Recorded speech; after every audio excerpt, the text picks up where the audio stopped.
Welcome, everyone. I'm Dave Klein. Today, we're going to talk about demystifying zero trust with our special guest, Chuck Brooks. Zero trust as a framework seems to resonate in ways that other frameworks have not, and it comes at a critical time. When we look at 2022, threats are coming fast and furious every day with new indicators of compromises and TTPs happening all the time. Vulnerabilities are at an all-time high. In the last 3 years, we've seen about 30,000 new vulnerabilities a year, which is 20 times what it was just 10 years prior. Plus, what we see is when you look at the CVSS scores, so many are above a 9+ rating. And it comes at a time where these vulnerabilities and the time between those vulnerabilities and a proof of concept exploit and a real exploit is only about a few hours. Very dangerous.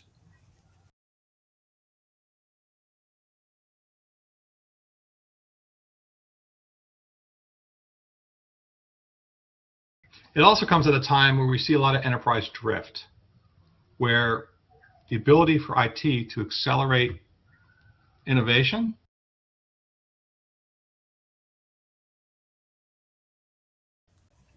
also incurs new risks as new misconfigurations and things occur daily. And globally, we've seen compliance beginning to have teeth. So it's extremely important that we discuss this today. I'm joined by the world famous Chuck Brooks. Chuck is the president of Brooks Consulting International, a professor at Georgetown University, well-known author in Forbes, Washington Post, Homeland Security Today, among others, recognized on LinkedIn, Thomson Reuters, IFSec, and one of the top cybersecurity experts to follow. So Chuck, welcome. Thank you, Dave. It's great to be here. It's great to have you. So why is it that zero trust seems to resonate better than other frameworks? Well, I think first of all, it makes so much sense. It's based on trust. Don't trust and verify, which is very easy concept for anyone to know. And the other reason is frankly, these other frameworks they may be good frameworks actually, and some of them could be incorporated with zero trust, but alone they have not prevented what has happened, which has been increased every year in the amount of breaches, and also the fact that these breaches are becoming the victims of more sophisticated attacks in a greater surface attack landscape. So it's sort of like, we need to do something different. And I think the cybersecurity community for a long time has been contemplating what works best. A lot of this is based on sort of the industrial security model. You have to really look at every aspect of what's in your system. And so they came to the conclusion that we need to do something different. It was mandated by executive order throughout the federal agencies, and I think it's a good thing because we'll now be able to explore, start from scratch, look at a risk management framework that really examines what you have to do to remain secure and what you already may have in your inventory that you need to check out. Very good. As a leader, when we think about getting ready to implement zero trust, you're bringing again a multidisciplinary crew, right? From a technical, business, and executive level. Tell me, who needs to be brought in? I think for sure the C-suite, and this has really been a challenge for a long time. C-suite has been pretty much indifferent to security. They started as a cost item, but it isn't now. Now it's your reputation and it's your bottom line, and it's how how fruitful you'll be as a company and eventually. So I think the C-suite is essential. Obviously, you need the IT people, the CISO, the CIOs, because you really need to know everything in the network. Everything else. When you talk about zero trust, you're talking about not just devices and software. You're talking about people too. And you're talking about anything connected. And so people have to know the capacity they have to find things, what they have to look for to discover, whether it be hardware, software, or actually something attached to the network. So it's really important to get the buy-in from the top. And again, this doesn't negate the fact that it also needs to go bottom up, because every employee needs to be trained properly, whether it's from recognizing a phish or to understanding what websites not to go to, or how to react in case something does happen in case of a breach, and who to go to in the company. So I think it's really a holistic approach, starting from the top down. In getting that executive buy-in, we can see from a technical perspective all the reasons to do zero trust. What are the reasons from an executive perspective? How do you get their buy-in? What do you tell them? I think it's become easier because they see so many of these big companies getting hit, and they also see a lot of the critical infrastructure getting hit, and they're going, what if that happens to me? And the fact is that almost 40% of small and medium businesses that get hit with a severe breach go out of business. And so that's the easy thing to start with. If you don't do something, you're not going to be around in a couple of years. And that's the eye opener. And then they say the world has changed. We're not in a physical environment for commerce so much anymore. We're in a digital environment, and it's growing more and more digital every day. And if you don't understand the implications of security in that environment, you're not going to survive as a company. So I think they get that, and they're more and more starting to look that way. And I think the more we message it and have people like yourself who evangelize it, the better it's going to be for the industry and government. Yeah, I definitely agree with that. I think what was interesting at Cymulate, we did a really cool ransomware survey this year. And in that survey, what we found out was where most people, either who have been hit or not been hit with ransomware, were very anxious about the next ransomware attack, right? And felt anxious about it. But what was interesting was in the results, we saw a lot of success in reducing duration of attack and damage. And what we found out was the first thing that we discovered was ransomware is absolutely at the boardroom level. So when you get beyond just the technical staff and you are able to explain that risk at a boardroom and executive level, you then get, and this is what we found out in the survey, additional resources in the form of staff practicing incident response plans, EDR adoption, beyond just, making sure your backups work, right? Actually getting the EDR, multi-factor authentication, all these different things, and offensive cybersecurity testing. So you use simulations of attack to make sure you're okay. And what we found out was it was that really getting that executive and boardroom level. You've had a lot of experience with executives and boardrooms. How would you phrase this to a boardroom? And I'm also going to hit you with a curveball. In your experience, not everyone in the boardroom is cyber savvy or capable of it. How do you find the right person in the boardroom to discuss it? I think to start with, everyone in a different C-suite is a little bit different. It's a bunch of personalities in every company I've been in that role, and you have to know who has proclivity to speak out, to do things, and who is basically just following along the line. So, in a sense, you really need to identify the right people, and the CISO is always the right person because they have to be in the room. Hopefully, more and more are now being invited to the C-suite. But usually it's the CEO or the president because they have the bottom line. They're not around if something happens. And I was with a company, which I won't mention the name, a long time ago.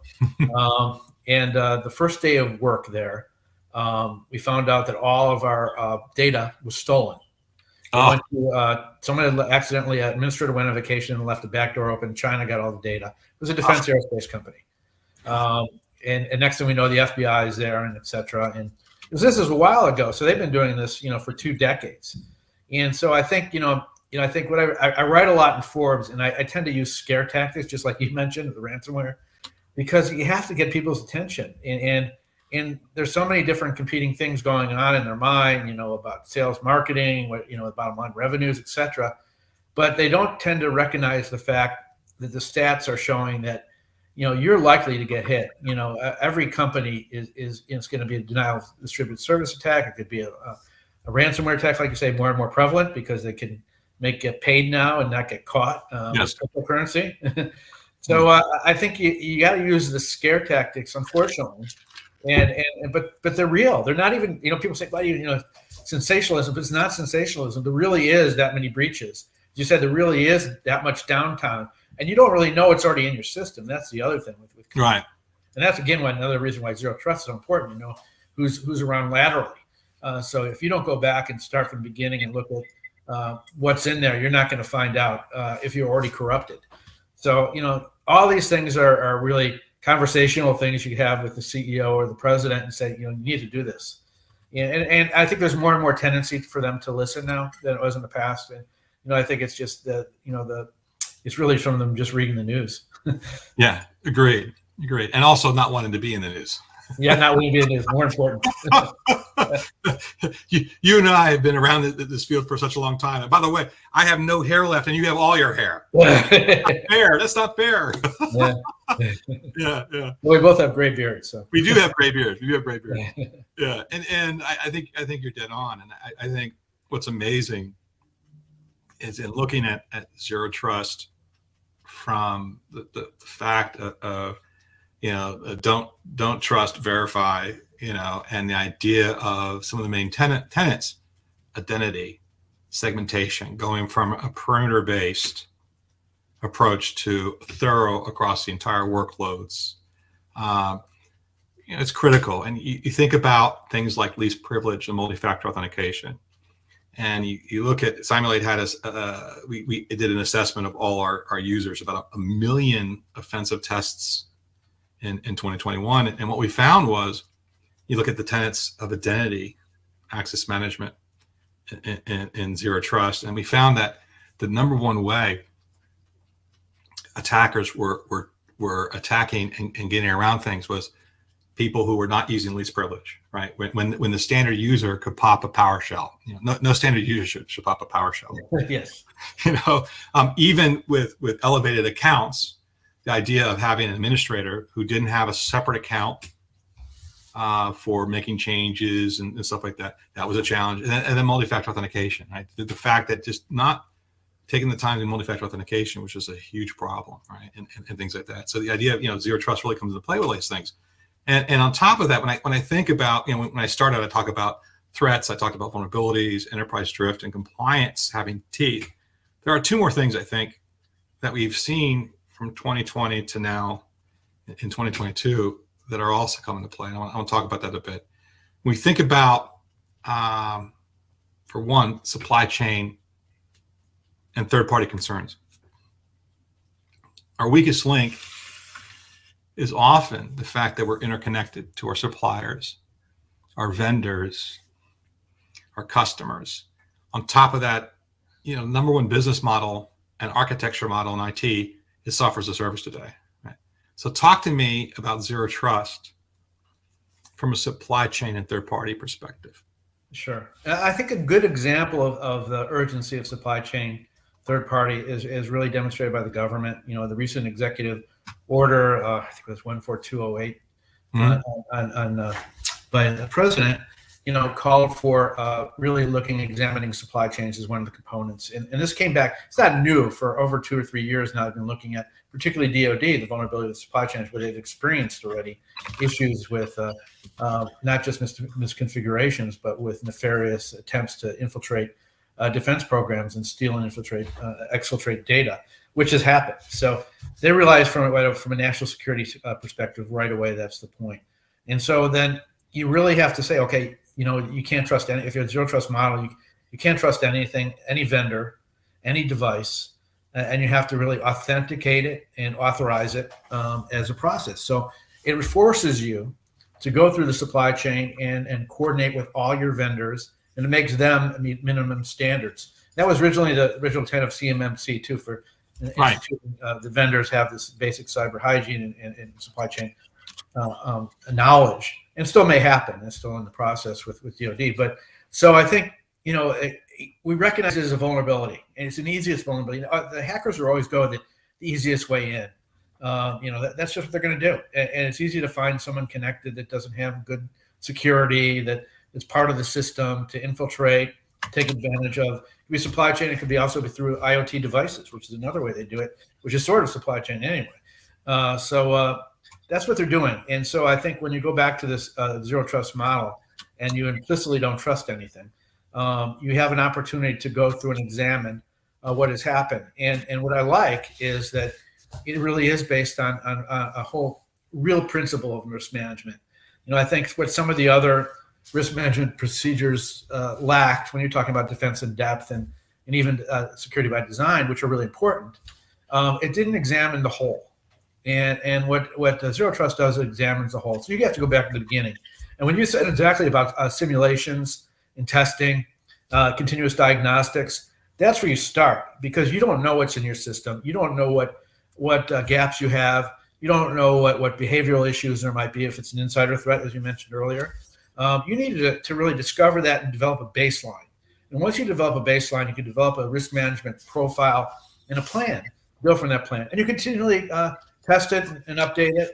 But I think that's where the industry is going. And it's good to see it going in that way, because I think that, it's really been a mishmash, and if everyone's on the same page and doing this basic, really what is just using, what tools and techniques and what tech they need to use, which is really they'll derive from a zero trust architecture. They won't necessarily mean they have to use it, but you can discover what you need and where your gaps are. Yeah, I think that's dead on. And I think that the biggest thing is that baselining and trending over time. You talked about threats change daily. We talked about enterprise drift caused by innovation, which is positive in some ways, but also negative in that configurations change all the time. Is that, that there's a need to come up with a baseline that over time, see how things change. A new vulnerability in the wild. Let's use attack-based vulnerability management to test our environment to see what mitigating first party and third party controls, first party being the operating system, permissions, the multi-factor authentication, cloud permissions, all that kind of stuff. And then over, also the third party being your security controls. How can we prioritize what works, what is bad in our environment, what works, what attackers can get through, and show how a new exploit comes out, what we do to fix it. We get an EDR like CrowdStrike, right? Or SentinelOne. We need to tune it, based on offensive testing and things like that. So the idea of having that baseline of training over time is so important. And again, tools like that at Cymulate, the idea of automation, the idea of being able to say, you don't have to research every new indicator of a compromise in TTP. We automatically add it for you into the solution, and you could just test. That's part of that automation, I think, that they talk about in Zero Trust, which is so important. Another big one. You and I both come from critical infrastructure and federal background. I worked on President Obama's critical infrastructure EOD, executive order, and you've worked on a lot of executive orders, and also you worked for I believe the Bush White House, correct? What position? I was actually a plank holder at Department of Homeland Security. Plank holder made me one of the first few people hired. I helped set up the Legislative Affairs Shop and the Science and Technology Directorate. Very cool. So I ended up working there, and that's where I got involved with primarily my first real deep involvement with cybersecurity, but more at the time about technology and chemical, biological, rad, nuke, explosive, etc. But really intrigued me so much that I dedicated my career after that to really emerging technologies and security. That's very cool. So with that background, both of us have national risk and things of that background. I think, and everyone's tired about the pandemic, but I think what was interesting is when people talk about the pandemic, if it had occurred 10 years earlier, it might have been a huge economic problem for the entire world. But in some ways, technical innovation, the fact that not just in the United States and Europe, but all over the world, they could work remotely, they can collaborate, was a success story. In a way, I think that history will mention as a footnote. I mean, the pandemic has been sad, it's been awful, but there's certain footnotes that are kind of positive. From a zero trust perspective, let's talk about the fact that the pandemic. And by the way, I don't know if you know this. I read an article. Forgive me, I forgot where did I see it. It was either Core or somewhere else, about the fact that whenever there's been a major pandemic throughout history, things have changed. right? It's caused major changes. I think the biggest thing has been this work from home, which before was an option. Now people view it as not an option, right? I think there'll be a lot more of a hybrid approach in the future where you come in to do meetings and things like that. How has this pandemic work from home, which means you're using your own device in certain situations, the fact that we have smartphones that are tied to our networks, right, and into our applications and software, how does Zero Trust address that? I think what you're saying is exactly true, by the way. I think that, the pandemic has really forced us to a digital era transformation quicker than we thought it would happen. Right, when you're basically moving to a remote office work, you're in a sense starting over because you're out of the purview of the IT shop. It's difficult for them to monitor you, that you're not using the same Wi-Fi. It's already reinforced, or routers usually. So it changed the dynamic of the work environment. And initially, it was a difficult reaction by most companies because all of a sudden if they had 1,000 employees, they had 1,000 different offices to protect. That has changed. I think now that with a lot of the utilizing a lot of the the platforms that are built in, and a lot of the new software, et cetera, and communication, and the ability to use VPNs, et cetera. There are a whole lot of variety of different things. But I think what it did is it made offices look at, okay, what do we need to do for the basics to get things going? And they are forced to look at, again, the Zero Trust. And it really goes back to what you said earlier, identity and access management. Who needs to have access to what, when, and how? And they were able now to formulate these new principles using that. They're also probably did some micro segmentation at the office itself, but whoever needs to, so that doesn't have access to that, reinforce their own, crown jewels from the location. And sometimes they've used encryption too. I think with some wide office stuff to make things a little bit more difficult. So, I think they didn't realize they're using Zero Trust model, but they were doing it. They were looking at new authorizations and new authentications, and then looking again what gaps they had. And so it's really tough on a lot of the CISOs and CIOs out there. But I think on the whole, they adapted well. It doesn't mean they're still in a problem. I mean, there's so much attack surface, and there's still so many small, medium businesses that don't have expertise or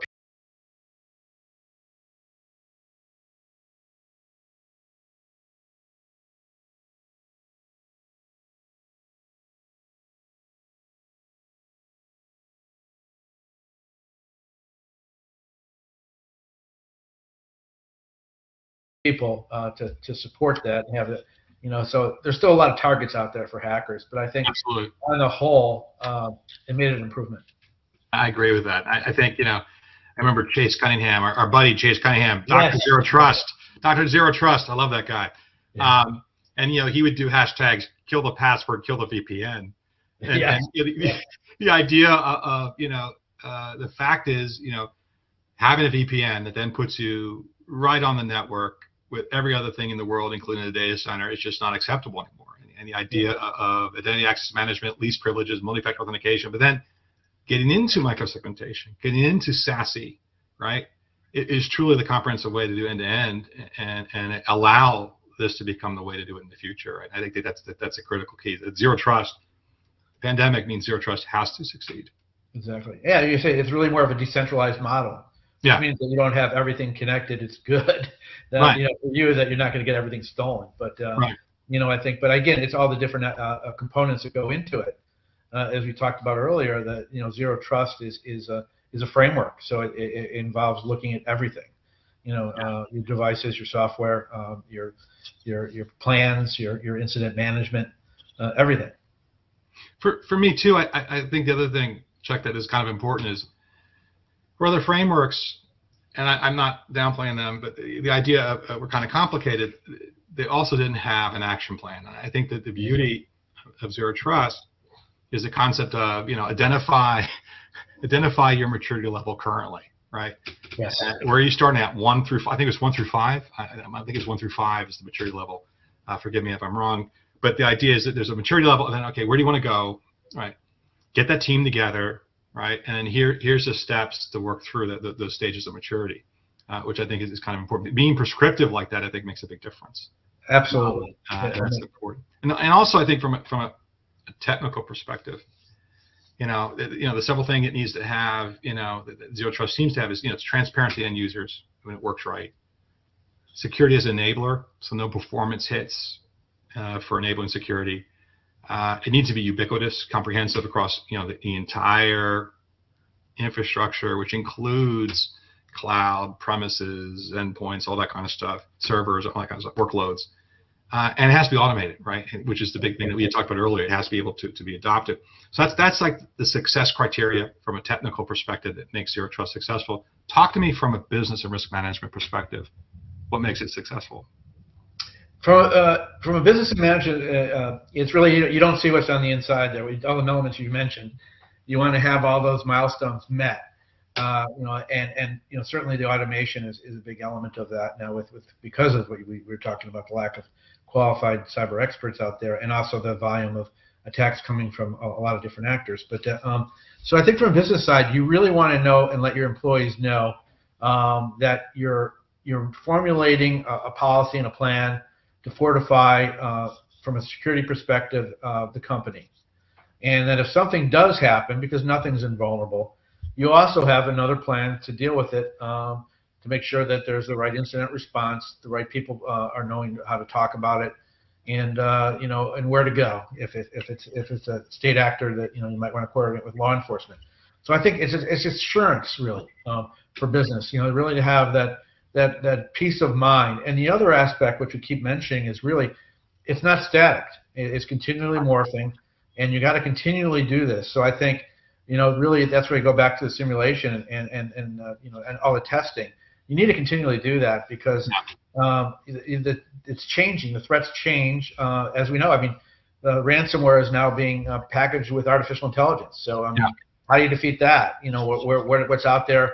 What do you need to know? So there's a lot of different things. So I think from a business point, you really want to just say you've reduced the risk. And if you could say you have visibility and you've reduced the risk, and you've gone through everything that's in your inventory, then you have a lot of confidence in the executive business part of your company. Yeah, very much so. Very much so. Now, one of the things also very important, and we kind of hit on this in the very beginning, but the other thing that makes it very positive about Zero Trust is from the U.S. government perspective. And there's things that they've said in multi segments of the government sector, even advice for the private sector. Why don't we talk about that a little bit? We had talked about this in the green room before we started. Why don't we talk about that a little bit? What are some of the government perspectives that make this seem to have more traction? Yeah. Well, I think, first of all, the government's made an imperative, which is it's a message to the private sector. So, with the executive order and with all the NIST following directives and OPM directives, agencies have to comply and meet milestones and obviously look at cloud-based and zero trust architectures within a certain time period. I think it's 120 days, depending upon what it is. So they're forced to actually look at this from a top-down perspective and look at everything they have in their networks. And so I think that's really sending a message to the private sector. The private sector has not been as quick on board right now. It's only 20% of companies. But I think the larger companies are already doing it. If you look at finance and you look at casinos even, they've already implemented sort of a zero trust model, particularly casinos. They don't trust anything, any person or anything connected. So I think you need to look at it that way, and I think that is happening. And I think there'll be some follow-on with this. I think with what's going on now with Ukraine and Russia and the critical infrastructure attacks are more of a wake-up call. If we needed any more from SolarWinds and Colonial, but we got another one there. That it's not just kinetic that we're worried about in conflict. There's also the digital aspect. So we will really need to go, and this is really what Zero Trust is aimed for, is a critical infrastructure, which you mentioned earlier. We need to protect that, which is 80% owned by the private sector. So they have to pick up the, to meet the requirements the government's doing and keep working in those roles with government oversight. They're going to have to adhere to the Zero Trust model eventually. And I know that nuclear and energy and utilities is already doing that. But there are a lot of other industries that have best practices that are hopefully going to incorporate zero trust too as part of their practice. And again, you and I have dealt with, federal critical infrastructure, our entire lives, but it really is truthful to say that, let's say you and I decide, make $1 million and decide to write the great American novel and open a cheese shop, do the Monty Python joke. There's nothing about that shop that is free from technical innovation today. From your cash registers to your ERP system to tying into your vendors to advertising to your accounts payable, it truly is a situation where even something as a cheese shop needs to know what they're doing, or they'll go out of business. Right? They'll have an attack, and that's I think is the biggest thing that I've seen is the takeaways have been ransomware hits everybody. Right, and other types of attacks hit everywhere. There's also account payable attacks, right? Or hey Chuck, how you doing?